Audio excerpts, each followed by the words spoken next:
Sa bidyong ito, binabaybay ko ang low pressure na patong lapas. Pagdating ko ng stoplight, may napansin akong malaglag na pera mula sa tricycle driver. Ayun o. Yun. Hindi niya napansin.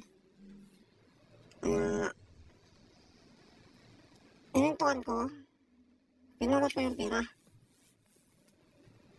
Tapos sinabol ko yung tricycle.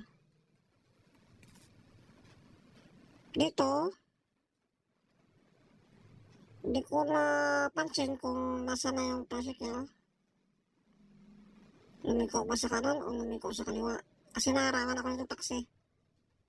Naharangan din ako ng pick-up.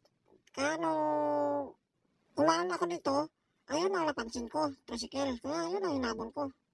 Nakakala ko, siya yun, yung nakalaglag ng pera. Dito, busina ako ang busina, hindi niya ako pinapansin. Yan, kaya binubuntutan ko na lang siya. Dito, lumingon pa siya dito eh. Kasi busina ako ng busina sa kanya. Ayan, yan, lumingon siya. Pagdating dito,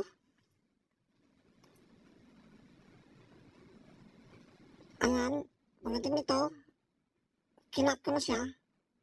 Tapos pagdating doon sa may pedestrian, dito ko ako huminto.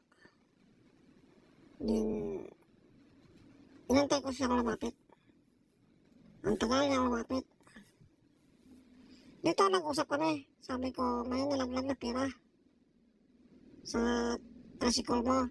Then, sabi ko, magkano yung pera mo? Sabi niya, 200. Nung tinignan ko yung pera, 1-2.